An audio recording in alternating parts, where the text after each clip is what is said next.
Iya, sudah toleransi. Lakum dinukum waliyadin. Islam sudah menjalankan agamanya sesuai dengan ajaran agamanya. Kristen ini yang suka mencari gara-gara. Kristen ini yang suka usil. Tuhannya Theos. Masuk ke Indonesia diganti menjadi Allah. Kitabnya gospel, masuk ke Indonesia dirubah menjadi Alkitab. Ya. Pemimpin agamanya apostolos, masuk ke dalam Indonesia diganti menjadi rasul. Jadi memang Kristen itu suka mencari gara-gara.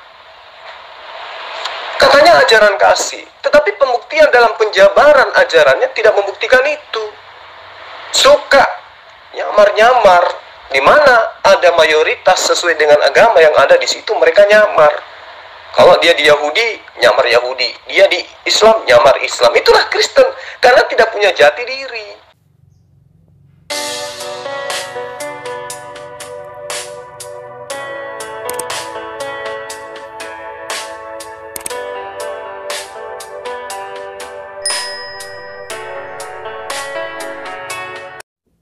Koar gimana, Om? Coba jelasin. Terserah, kalau bagi kalian Tuhan kami itu manusia, terserah. Ya, yang penting bagi kami dia itu juru selamat, dia itu penolong, untuk seluruh umat manusia. Karena apa? Di hari akhir zaman nanti, di akhir kiamat nanti, yang nolongin semua manusia itu Yesus, bukan Nabi Muhammad. Justru di akhir zaman nanti Yesus akan datang mengusir semua orang Kristen dengan mengatai dia adalah sebagai penjahat. Ya. Tidak semua orang yang menyeru kepada aku Tuhan, Tuhan akan masuk ke dalam kerajaan Allah, melainkan mereka yang melakukan kehendak Bapakku yang ada di surga. Nah, Kristen kan tidak pernah melakukan kehendak Bapaknya Yesus.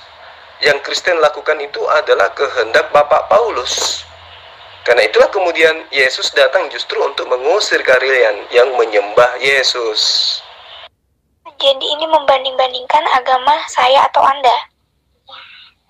Sekarang gini ya, kita belajar deh toleransi. Terserah kalau kalian menganggap Kristen itu agama tidak baik, itu terserah. Itu kan hati kita masing-masing gitu. Itu kita yang dapat memilih masing-masing. Jadi kalian, ya, ini sudah sangat toleransi. Umat Kristen hidup di tengah-tengah umat Islam dan mereka tidak diapa-apain. Kami mayoritas umat Kristen aman sentosa hidup di Indonesia. Coba kita bandingkan kalau Kristen yang mayoritas di negara ini. Bisa dibayangkan apa yang akan terjadi. ya sudah. Ini siapa yang masukin seks ini ya? Kayaknya nggak ada gunanya deh.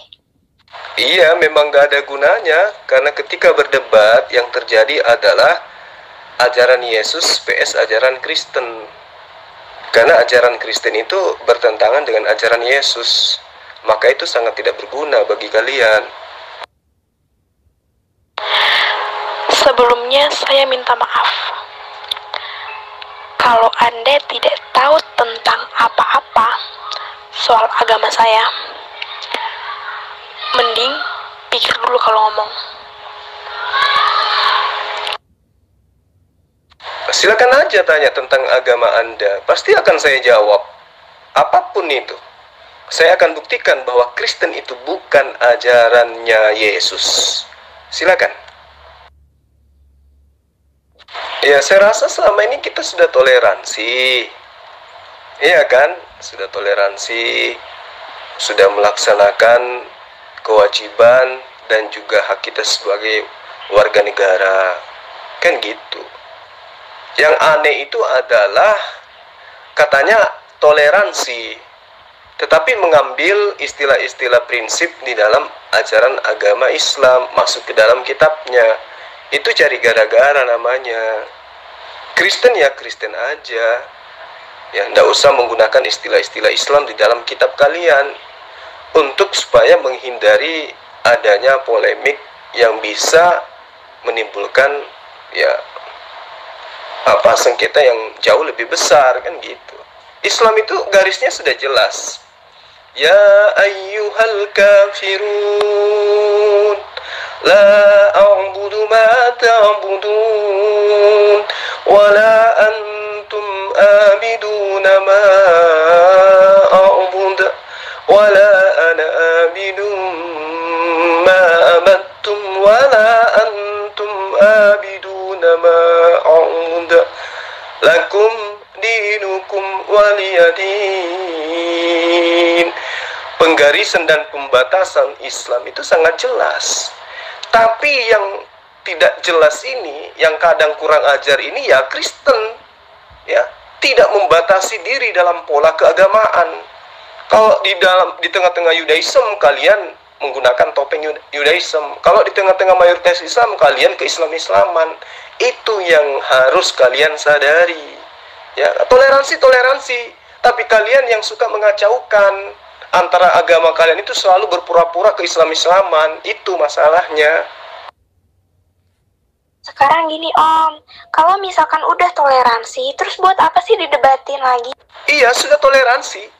Lakum dinukum waliyadin. Islam sudah menjalankan agamanya sesuai dengan ajaran agamanya. Kristen ini yang suka mencari gara-gara. Kristen ini yang suka usil. Tuhannya Theos. Masuk ke Indonesia diganti menjadi Allah. Kitabnya Gospel. Masuk ke Indonesia dirubah menjadi Alkitab. Ya. Pemimpin agamanya Apostolos. Masuk ke dalam Indonesia diganti menjadi Rasul. Jadi memang Kristen itu suka mencari gara-gara. Katanya ajaran kasih, tetapi pembuktian dalam penjabaran ajarannya tidak membuktikan itu. Suka nyamar-nyamar, di mana ada mayoritas sesuai dengan agama yang ada di situ mereka nyamar. Kalau dia di Yahudi, nyamar Yahudi. Dia di Islam, nyamar Islam. Itulah Kristen, karena tidak punya jati diri. Karena sejatinya Kristen itu adalah ajaran pagan dari Yunani. Ajaran penyembahan terhadap roh-roh. Itu tidak dianut oleh agama Samawi. Baik Yudaism maupun Islam. Tetapi karena mereka Kristen memaksakan dirinya seakan-akan mereka adalah monoteisme. Mereka adalah ajaran nabi-nabi. Dan pada intinya mereka memang hanya ingin menyesatkan.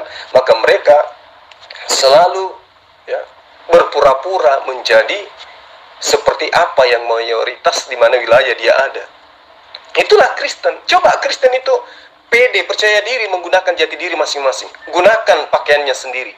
Maka tidak akan ada seperti ini. Tapi karena Kristen senantiasa ke Islam-Islaman, maka muncul perdebatan. Coba lihat Islam dengan Hindu, Islam dengan Buddha. Ada perdebatan? Tidak ada. Karena Hindu, Buddha percaya diri dengan agama mereka. Beda dengan Kristen, suka nyamar. Ya, itulah yang disebut dengan serigala berbulu badak. Jadi tadi kan lo bilang gini, tanya apa aja soal Kristen.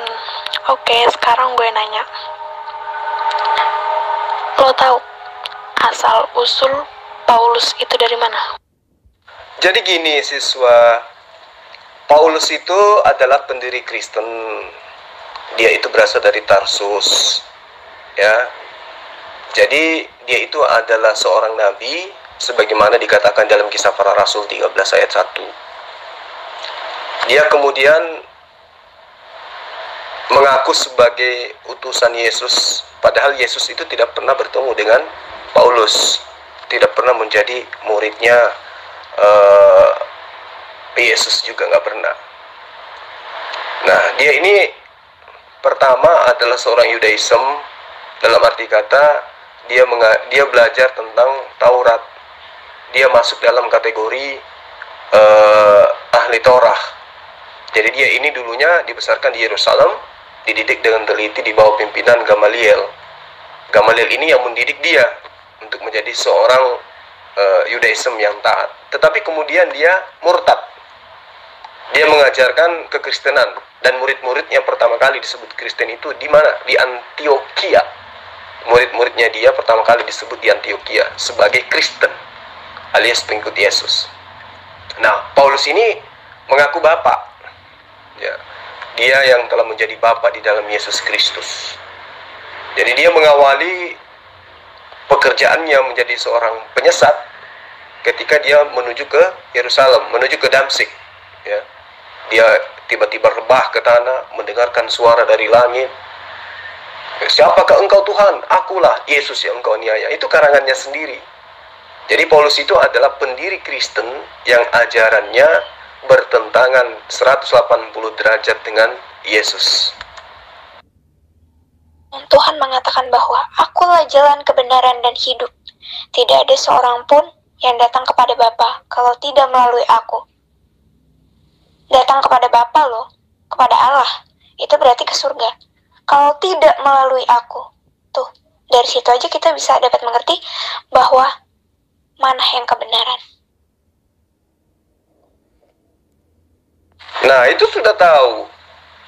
Tidak ada yang sampai kepada Tuhannya Yesus kalau tidak melalui Yesus. Yesus mengajarkan apa, Kristen lakukan apa. Ya. Jadi tidak ada yang sampai kepada Tuhannya Yesus, kata Yesus kepada Bani Israel, tanpa melalui ajarannya Yesus. Jadi Kristen itu justru malah melalui ajaran Paulus. Apa itu menyembah Yesus? Yesus tidak pernah mengajarkan demikian. Yesus tidak pernah mengajarkan menjadi Kristen. Ya, Yesus itu mengajarkan menjadi Yudaism, menjadi penganut Torah. Dan misi kedatangan Yesus itu hanya lokal daripada Yerusalem, bukan untuk orang Indonesia. Ya, jadi siswa harus belajar itu. Jangan ngotot ketika disampaikan kebenaran. Itu baru namanya siswa yang baik. Jadi Yesus itu adalah jalan, kebenaran, dan hidup. Siapa yang mengikuti ajaran Yesus, maka dia akan mendapatkan jalan menuju kepada Allah, jalan menuju kepada Bapa, kata Yesus. Ya, jadi saya ingatkan kepada siswa, jalan yang kamu tempuh sekarang itu adalah jalannya Paulus, bukan jalannya Yesus. Maka kamu tidak akan pernah bisa sampai kepada Bapa, karena jalanmu adalah bengklot. Ya, bengklot alias bengkok. Jadi yang bilang agama Kristen itu yang gak benar, banyak ya yang bilang. Ada nih Alkitab. Gue sebagai orang Kristen menegaskan, ingat ayat Alkitab ini. Sebab jika kamu mengaku dengan mulutmu bahwa Yesus adalah Tuhan dan percaya dalam hatimu bahwa Allah telah membangkitkan dia dari antara orang mati, maka kamu akan diselamatkan. Jadi tadi ada yang kalian bilang bahwa Allah telah membangkitkan dia. Dia itu siapa? Yesus. Membangkitkan Yesus dari antara orang mati, maka kamu akan diselamatkan. Diselamatkan itu artinya apa? Masuk surga. Nah, itu kamu lagi menyesatkan. Kamu membaca Roma 3 ayat 7. Itu kan kamu lagi mau menipu. Jika kamu berkata dengan mulutmu, dan apa yang dikatakan oleh mulutmu itu kamu percaya dengan sepenuh hati bahwa Yesus itu adalah Tuhan, maka engkau akan diselamatkan. Itu ajaran siapa? Ya, itu ajaran siapa? Ajaran Yesus? Hah? Itu ajaran Paulus. Jadi makanya saya katakan, Yesus itulah jalan hidup dan keselamatan. Yesus itulah jalan keselamatan dan hidup, bukan Paulus. Karena itulah jadikan Yesus sebagai ajaran, pijakan di dalam beragama, bukan Paulus. Kamu lagi-lagi ingin menjajakan ajaran pagan milik Paulus. Ya, jika kau percaya bahwa Yesus itu adalah Tuhan, engkau akan diselamatkan. Itu ajaran siapa? Sementara Yesus mengatakan, jika engkau ingin memperoleh hidup yang kekal, maka lakukan, maka taati, maka laksanakan segala perintah Tuhan. Coba Anda baca di kitab Anda, Markus 19 ayat 17 itu sangat jelas. Tetapi karena Anda sudah terdoktrin untuk menyembah manusia bernama Yesus, nah inilah yang terjadi. Maka sangat disayangkan kalau Anda menjadi siswa, tapi siswa yang belajar ajaran sesat. Nah, mumpung belum terlambat, jadilah pengikut Yesus yang baik. Apa itu? Menjadikan Allah satu-satunya Tuhan dan menjadikan Yesus hanya sebatas utusan Tuhan. Nah, tadi lo bilang kalau Paulus itu nggak pernah ketemu sama Tuhan. Dari kalimat lo aja udah salah. Setelah Paulus bertemu dengan Yesus, Paulus bertobat. Ya, dulu Paulus itu seorang penjahat yang membunuh beribu pengikut Yesus. Tapi Tuhan mengampuninya, dan sekarang Paulus bertobat dan menjadi pengikut Kristus. Bagaimana mungkin kamu mengatakan Yesus bertemu Paulus, sementara itu hanya pengakuan Paulus sendiri? Paulus yang mengaku bertemu Yesus, sementara Yesus berpesan kepada murid-muridnya yang asli, ya, di dalam Markus 13, ya, jika ada orang yang berkata, ada Yesus di sana, ada Yesus di sini, jangan kau percaya. Jadi ketika Paulus itu berjalan menuju Damsyik, lalu kemudian dia bercerita, aku bertemu Mesias, ya, pesan Yesus jangan engkau percaya.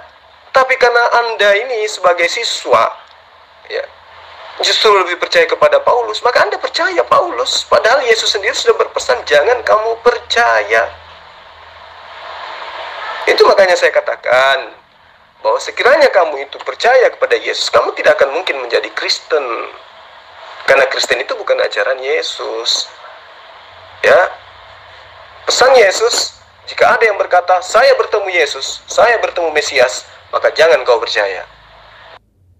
Gini yo, anak-anak Tuhan yang baik, anak Tuhan yang bijaksana, anak Tuhan yang punya kasih. Kita keluar yo dari grup ini, gak ada gunanya juga. Anak yang dilahirkan tanpa prosesi nikah ngaku sebagai anak Tuhan. Lahir dari seorang bapak yang tidak sunat ngaku sebagai anak Tuhan. Anak hantu kali dek maksudnya. Bentar, Roma 3 ayat 7 dapat dari mana nih? Lo punya Alkitab atau Al-Quran? Kalau nggak punya Alkitab, cari di Google. Roma 10 ayat 9. Apa yang gue bilang barusan itu benar. Jadi gue bukannya memperdebatkan soal Tuhan itu adalah Yesus, bukan. Coba gimana ya, susah sih ngejelasin sama orang-orang yang pemikirannya kalau Islam itu benar. Saya tidak bilang kalau Islam itu salah, Kristen itu benar. Nggak pernah bilang kayak gitu. Tapi setidaknya tahu cara bertoleransi. Iya, saya ngerti. Maksud saya itu adalah Roma 10 ayat 9. Tapi kenapa kemudian saya mengutip Roma 3 ayat 7? Karena kamu itu menjadi Kristen berkat dustanya Paulus. Itu maksudnya.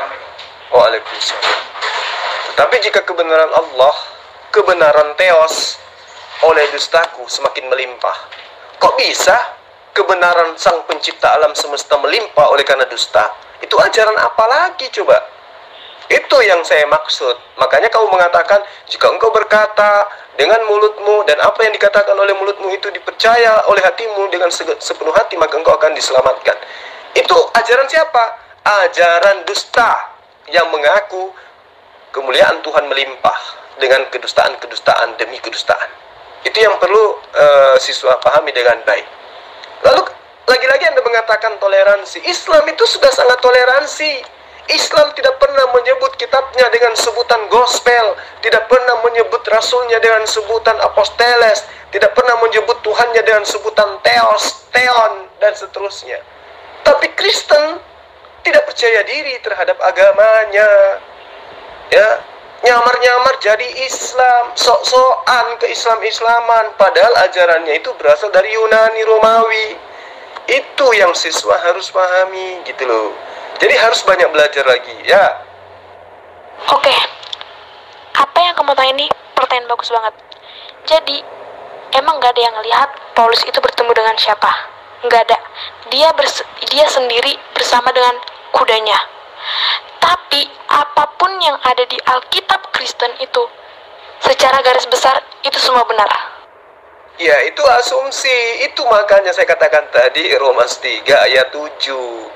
Tetapi jika kebenaran Allah oleh dustaku, oleh kebohonganku, nah tuh coba, semakin melimpah bagi kemuliaannya.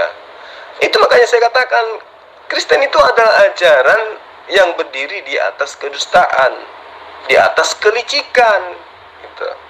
Ya, Dalam kelicikanku, aku jerat engkau dengan tipu daya. Itu kata siapa? Kata Paulus. Kata Paulus. Makanya ketika saya tanya, yang mendasar kepada iman Kristen, yaitu menyembah Yesus yang adalah manusia. Siapa yang mengajarkan menyembah kepada Yesus? Adakah Yesus mengajarkan itu? Tidak ada. Sementara Yesus mengatakan, aku mengenal pengikutku, pengikutku mengenal aku. Mereka mendengarkan perkataanku dan mengikuti aku. Nah, Yesus menyembah kepada Allah. Kenapa kalian tidak ikuti? Kalau memang kalian itu adalah pengikut yang benar. Tapi karena kalian itu adalah pengikut palsu, bukan pengikut tapi hanya penyembah bentuhan Yesus, maka apa yang kamu jadikan acuan itu tidak ada kebenaran sedikit pun. Ya, jadi ajaranmu ya ajaran tipu-tipu aja. Terserah ya. Kalian mau ngomong ini itu tentang kekristenan, saya tidak peduli. Tapi saya tetap percaya bahwa saya mati di tangan yang tepat. Tidak ada satupun yang bisa merubah keyakinan saya. Dan Anda harus tahu bahwa Tuhan yang saya percayain sekarang mengajarkan saya untuk mengasihi, mengampuni. Bahkan apa? Kasihilah musuhmu dan berdoalah bagi mereka yang menganiaya kamu. Dan itu nggak ada lagi yang buat saya ragu akan kasih setianya. Karena hari ini saya ada itu semua karena anugerah Tuhan. Ya jelas dong. Semua apa yang ada di muka bumi ini itu ada karena anugerah Tuhan. Di dalam ajaran agama Islam juga tanpa diajarkan kasihi musuh juga kami mengasihi musuh. Ya, dan perlu kamu pahami bahwa Yesus itu ending pengajarannya jelas. Baca Matius 19 ayat 17. Ya. Hanya satu yang baik, yaitu jikalau engkau ingin masuk ke dalam hidup kekal, turutilah segala perintah Allah. Jadi harus melakukan perintah Allah kalau mau mendapatkan hidup. Lah, Anda sekarang menjadi Kristen atas perintah siapa? Menyembah Yesus atas perintah siapa? Makan babi atas perintah siapa? Ada, itu merupakan perintah Allah? Tidak. Makanya kelak kalian itu diusir oleh Yesus dengan dinobatkan sebagai pembuat kejahatan. Enyahlah kau daripada aku, kalian semua pembuat kejahatan. Itu yang perlu saudara pahami. Ya, jadi belajar kebenaran itu harus meninggalkan dogma dan doktrin. Lepaskan ego. Jika mencari kebenaran, tinggalkan semua doktrin yang di luar daripada kitab suci. Ya, harus berdasar kepada kebenaran, bukan asumsi belaka. Biarlah aku mati, yang penting aku tetap Kristen. Nah, itu konyol namanya. Ya, yang benar itu adalah mencari kebenaran. Kalau Islam itu benar, jadi Islam. Kalau Kristen itu benar, jadi Kristen. Tapi untuk menentukan benar tidaknya Islam atau Kristen, gunakan akal. Gitu loh. Manusia kok disembah dari mana ke mana? Apa kamu pikir Allah sang pencipta alam semesta ini itu manusia? Kan tidak. Yesus sendiri mengatakan, Allah bukan manusia dan bukan anak manusia. Bapak yang mengutus aku. Kamu tidak pernah melihatnya, suaranya pun tidak bisa kau dengarkan. Berarti Yesus itu bukan Allah. Jadi gunakan akal jika mau mendapatkan kebenaran. Sekarang gini ya Pak ya, siapa yang merusak Islam? Siapa yang menyomot-nyomot Islam itu? Nggak ada. Dan itu juga bukan kami. Siapa itu, cari orangnya. Jangan seperti ini gitu. Cari orang itu, jangan menyalahkan agamanya yang seperti ini gitu. Aduh Tuhan Yesus. Aduh Tuhan Yesus. Yesus mengatakan, tidak semua orang yang menyeru aku Tuhan akan masuk ke dalam kerajaan surga, melainkan mereka yang melakukan kehendak Bapakku yang di surga. Nah sekarang atas kehendak siapa Anda menjadi Kristen? Atas kehendak siapa Anda menyembah Yesus? Anda pasti tidak bisa jawab. Jadi sebagai siswa, ya murid sekolah minggu, ya, Adinda ini harus mencari kebenaran mutlak. Jangan cuma angan-angan, jangan hanya berdasarkan doktrin dan dogma. Tadi di atas saya sudah ajarkan, Islam itu sudah toleransi. Islam itu sudah memberikan garis pembatas. Lakum dinukum waliyadin. Silakan Kristen dengan agamamu Kristen. Kami Islam dengan agama kami Islam. Tapi jangan Kristen menjadi keislam-islaman. Layaknya kami Islam tidak ada yang kekristen-kristenan. Coba di sini aja, di antara siswa yang hadir di sini pada hari ini, ada yang penyembah Yesus pemakan babi mengatasnamakan dirinya dengan nama An-Nisa. Itu kan nama Islam. Itulah bukti bahwa kalian itu memang adalah agama tipu-tipu. Ya, agama bullshit. Ini perlu saya sampaikan kepada kalian sebagai siswa supaya kalian penasaran apa sih maksud dari Bapak ini mengatakan seperti itu, supaya kalian sadar gitu loh. Ya, dan saya harap Anda jangan keluar dari grup ini. Anda tetap belajar dan insya Allah saya akan tetap mengajarkan Anda kebenaran. Memang cara saya ngajar kayak gini. Siswa saya itu banyak dan cara ngajar saya itu kayak gini memang. Untuk supaya otaknya itu terangsang untuk menerima apa yang saya sajikan. Gitu. Ketika kamu menyeru Yesus sebagai Tuhan, jawabannya kelak kamu akan diusir oleh Yesus. Matius 7 ayat 23. Matius 7 ayat 21 dan seterusnya. Karena itulah kemudian kamu harus belajar gunakan akal sehat. Bentar. Lu nggak usah bahas yang soal Paulus. Gue bahasnya ini bareng sama yang cowok yang satu lagi. Tadi gue bahas sama lo tentang... Saya tentang apapun akan saya lahap. Ya, selama itu kaitannya dengan kajian kristologi. Kamu bebas bertanya. Tapi syaratnya kamu harus menggunakan akal sehat. Ya. Sebagai siswa kamu harus gunakan akal sehat.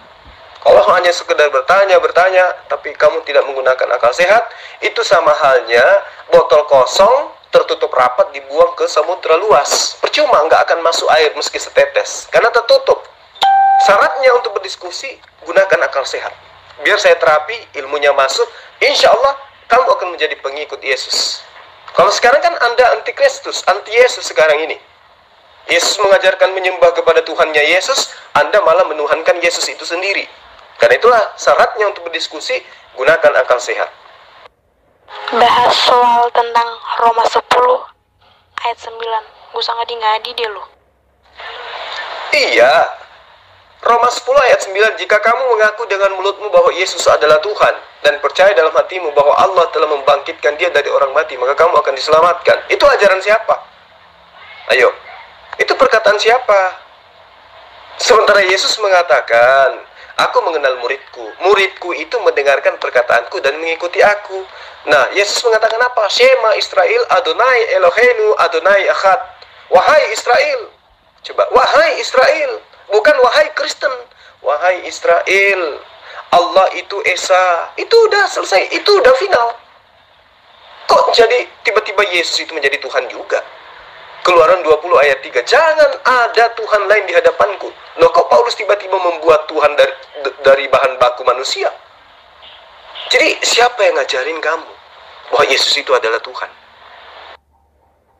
Papi gue sunat ya. Boleh gue tunjukin? Mau gue tunjukin? Boleh, coba kamu tunjukin milik papamu. Benarkah dia sudah sunat? Silakan. Japri aja, ya. Nanti saya siapkan cat warna. Shalom, saudara-saudara terkasih dalam nama Yesus. Orang-orang Kristen udah tahu jalan kebenaran kan? Jadi, buat teman-teman yang Kristen yang di sini, mari kita berdamai. Kalau enggak, keluar juga nggak apa-apa. Karena Tuhan tahu apa isi hati kalian. Ingat, ada firman Tuhan yang bilang kayak gini ya. Terlalu membenarkan agama sendiri dan menyalahkan agama lain, itu adalah dosa. Tuhan benci dengan manusia seperti itu. Jadi buat teman-teman Kristen, gak usah berdebat kayak gini. Biar Tuhan yang mengadili mereka. Kita sebagai manusia hanya menjalani dan melakukan hal yang Tuhan inginkan. Sejak kapan Tuhan menginginkan manusia menyembah kepada manusia? Coba jawab.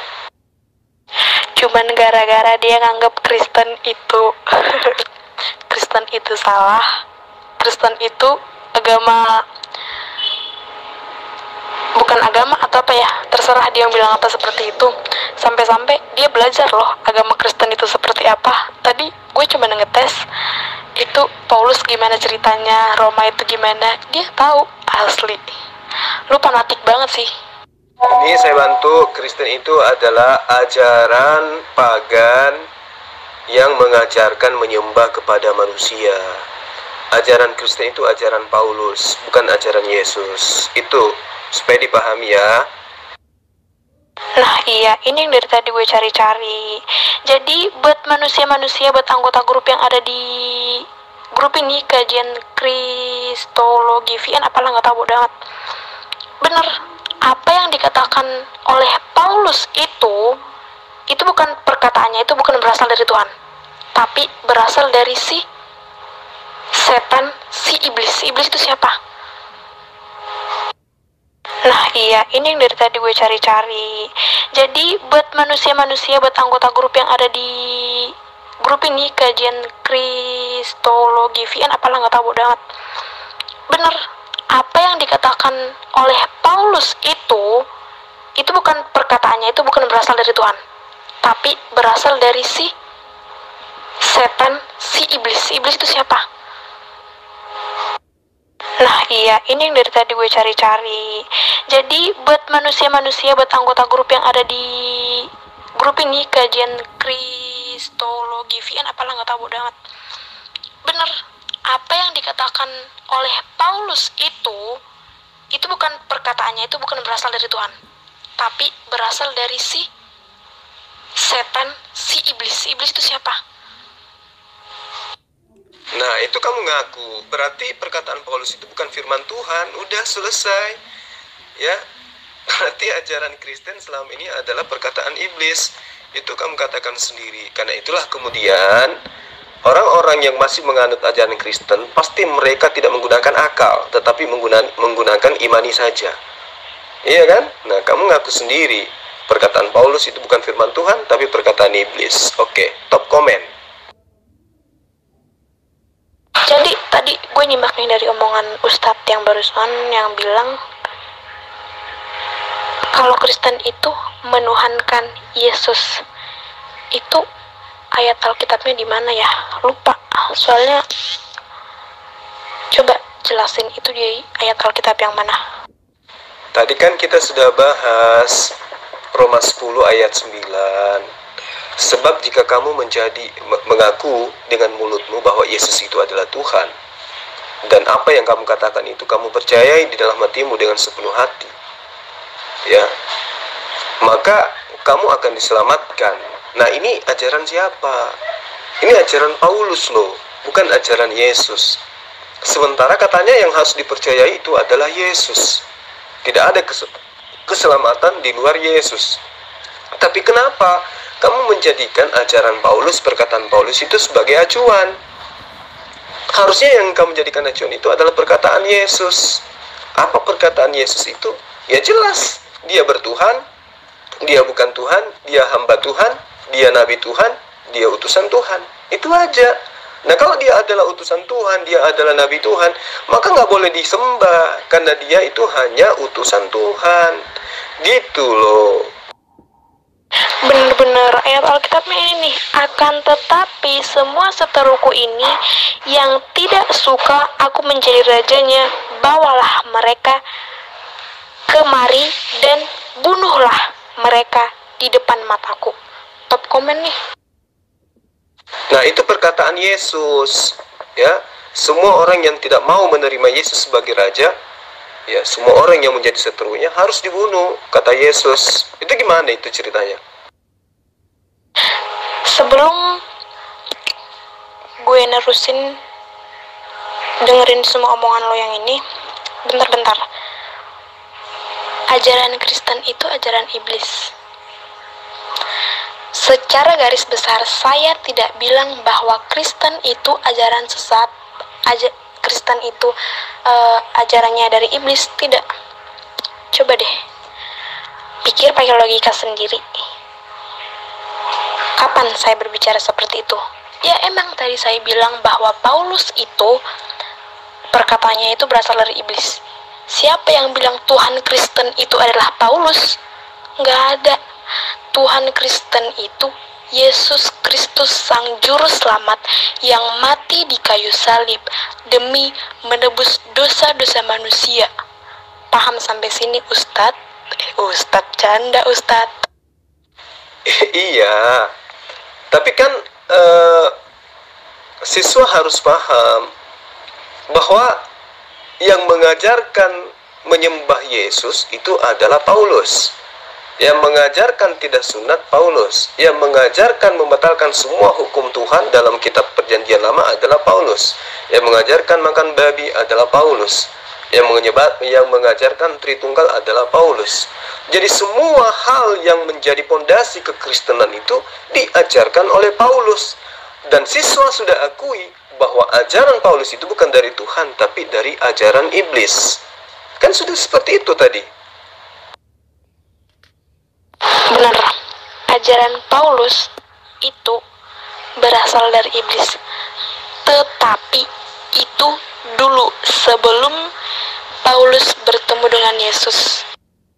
Loh, sebelum Yesus bertemu, Paulus bertemu dengan Yesus, dia itu adalah murid Gamaliel. Dia itu adalah ahli Torah. Sebelum dia mengaku bertemu dengan Yesus, dia itu adalah penganut Torah yang taat. Sampai-sampai dia juga bersunat. Iya kan? Dia itu adalah muridnya Imam Gamaliel. Ya, dia dibesarkan di Yerusalem, dididik dengan baik dalam pimpinan Imam Gamaliel, ajaran Torah.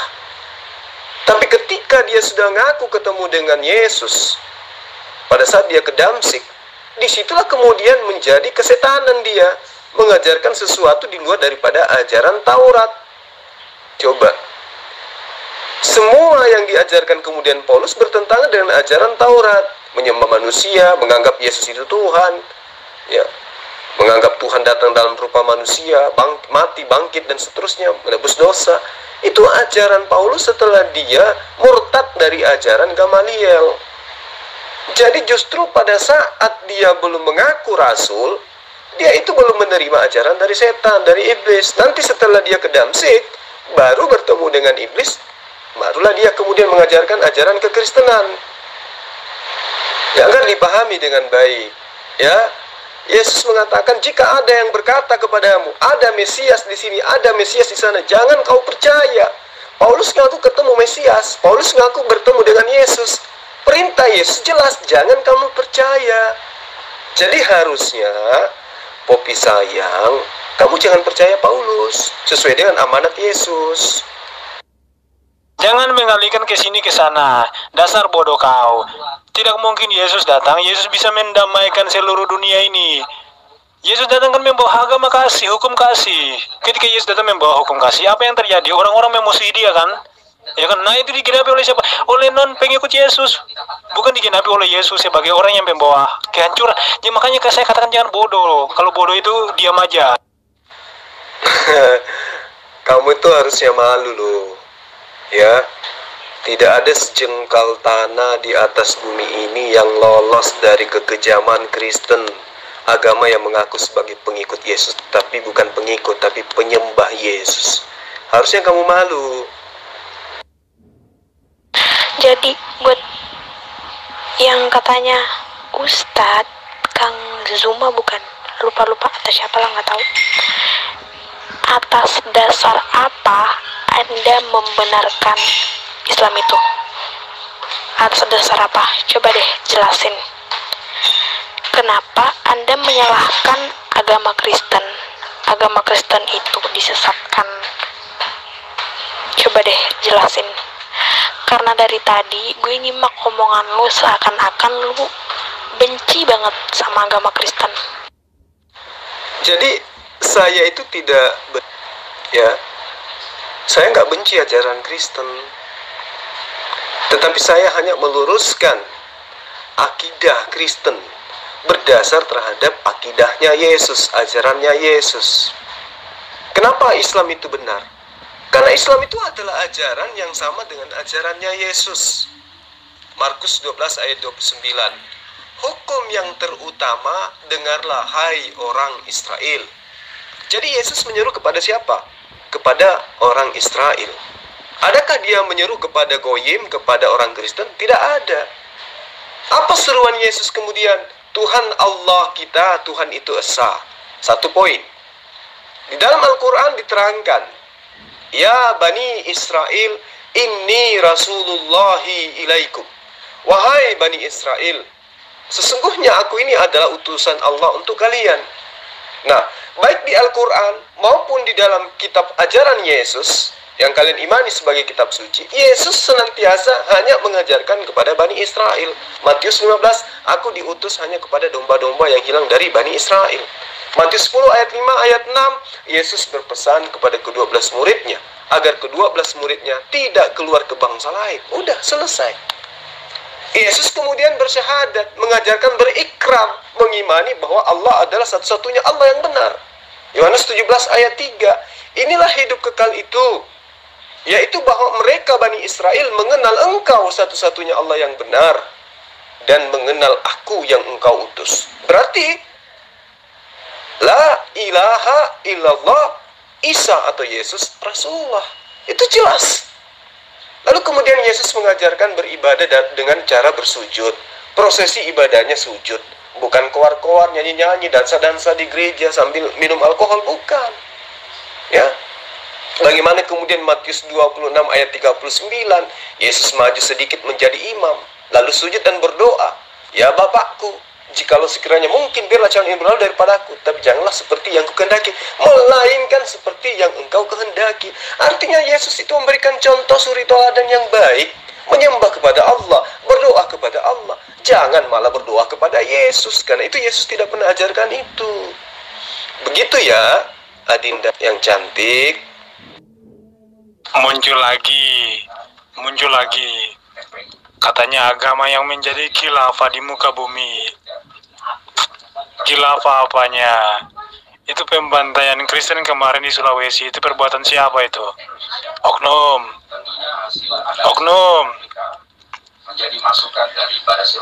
Orang Kristen di Timur Tengah dianiaya. Itu perbuatan siapa? Oknum juga. Pengeboman gereja di Filipina yang dimana mereka semuanya Islam, warga negara Indonesia. Begitupun pengeboman gereja di Surabaya, satu keluarga yang dimana mereka lahir dari kampung Islam, besar di kampung Islam. Oknum lagi, ya. Dulu itu di Timur Tengah itu banyak Kristen loh. Sekarang udah punah semuanya itu. Diperangi sama nabinya. Nabi membawa agama khilafah katanya tuh. Saya di Sulawesi, pembantaian di mana yang kamu maksud? Nah, tekan. Jadi ketika dustaku mengakibatkan kemuliaan Tuhan melimpah, maka kenapa aku harus dihakimi? Nah, ini yang kamu sedang praktekkan sekarang. Kamu lagi-lagi dusta. Saya di Sulawesi saat ini. Ya, yang mana yang kamu maksud dianiaya? Kalau penganiayaan itu di Dandang, itu satu kampung orang Islam itu dibakar. Itu terjadi, itu sudah lama. Ya, masjid-masjid dibakar. Itu sudah lama terjadi dan itu terjadi di kampung saya sendiri. Itu yang perlu kamu pahami. Terus yang mana lagi yang kamu maksud? Di Sulawesi sini aman-aman aja. Gak ada masalah di sini. Ya, di sini lakum dinukum waliyadin. Justru yang sering terjadi di basis-basis kalian yang mayoritas, disitulah kalian sering melakukan aksi pembantaian. Paham ya? Di Sulawesi di mana? Saya ini Sulawesi di mana coba? Koclok yang membantai orang baru sholat Jumat di jalan ya baru itu siapa Koclok? Ups, tadi lu ngomong apa? Yesus ngamuk-ngamuk di bait Allah, ngusir pedagang kaki lima. Tahu dari mana? Iya, Yesus marah karena apa? Yesus tidak mau bait Allah itu dijadiin sebagai tempat berjualan. Bait suci itu hanya untuk memuji namanya. Paham? Kalau yang disebut bait suci kemudian isinya adalah orang-orang yang tidak bersunat, itu apa namanya? Diobrak-abrik. Tadi kan secara garis besar gue udah bilang sama lo. kan jadi ketawa gue. Jadi tadi gue udah bilang sama lo, Tuhan marah itu karena apa? Karena manusia atau orang-orang itu berjualan di bait Allah. Bait Allah itu gunanya apa? Itu adalah tempat untuk memuji nama Tuhan Yesus Kristus Sang Juru Selamat yang mati di kayu salib demi menebus dosa-dosa manusia. Salah satunya lo. Tanpa Tuhan disalibkan, lo gak bakal hidup sampai sekarang. Ya bukannya gue membenarkan, tapi cuman menjelaskan. Nah, Yesus mengobrak-abrik jualan orang yang ada di pelataran bait suci. Yesus marah, dia tidak mau bait suci itu berisi prosesi atau kegiatan jual beli. Ya kan? Nah, sekarang ketika di dalam kitabnya Yesus tertulis Kejadian 17 ayat 14, dan orang yang tidak disunat, yakni laki-laki yang tidak dikerat kulit khatannya, maka orang itu harus dilenyapkan dari orang-orang sebangsanya, karena ia telah mengingkari perjanjianku. Nah, di gereja itu laki-lakinya semuanya tidak bersunat. Kira-kira kalau Yesus masih hidup saat sekarang, apa yang terjadi coba? Sementara kamu katakan orang jualan aja diobrak-abrik sama Yesus. Lah bagaimana dengan orang-orang yang diperintahkan untuk dibunuh masuk semua ke dalam rumah suci menurut kalian? Coba Anda jawab ini. Buat adik-adikku yang cantik di sini, mohon hati-hati kepada orang yang namanya Zulkifli M. Abbas. Dia itu suka berbohong, ya. Jadi kalau ada VN-nya dia, jangan dibalas. Jangan. Berbahaya. Katanya ajaran Kristen itu adalah kasihi musuhmu. Dan berdoalah kepada untuk mereka. Ini pembuktiannya. Kamu katakan saya pembohong. Kamu katakan jangan dibalas. Ya inilah ajaran kasih yang kamu maksud. Iya toh? Nampar sendiri. Bentar-bentar, sebelum gue nerusin VN lu ini ya, gue menantang lo, tahu dari mana Yesus sampai sekarang kalau masih hidup? Tadi lu bilang gitu, emang Yesus mati ya? Yesus mati? Aduh, kalau misalnya debat kayak gini gak enak. Zoom aja gimana?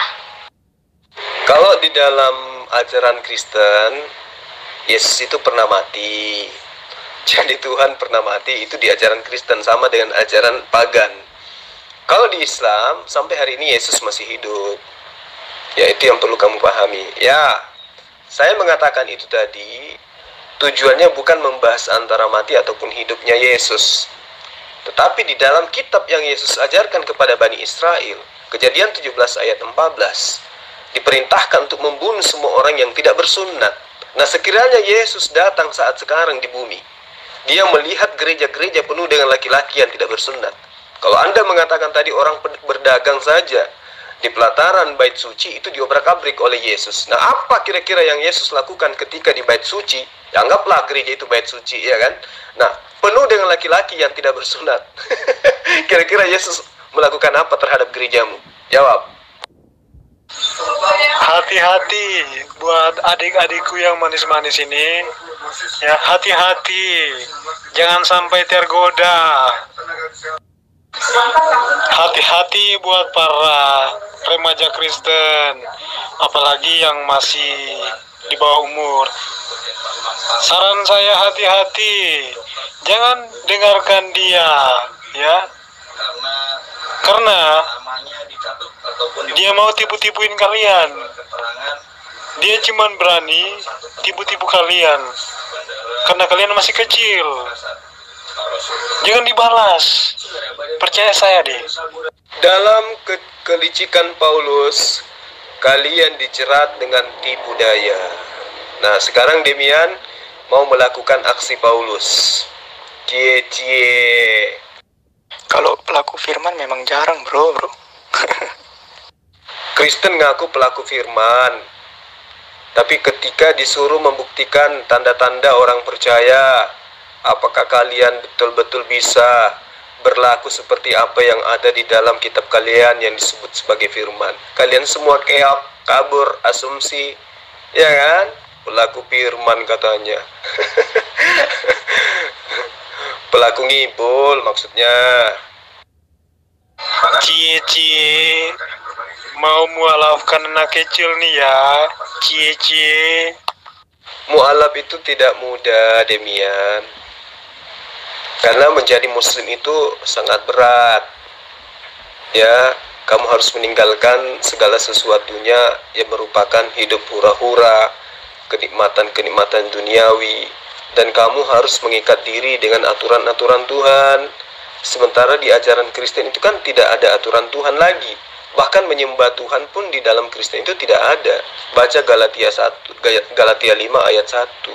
Dengan matinya Yesus, Kristen dibebaskan dari aturan-aturan Tuhan, dimerdekakan dari penghambaan kepada Tuhan. Jadi mana mungkin ajaran yang selama ini tidak ada haramnya, semua halal, kalian tinggalkan untuk masuk ke dalam ajaran yang penuh dengan aturan haram halal. Tidak mungkin, kecuali dengan hidayah. Ya, tidak bisa. Masuk Islam itu berat.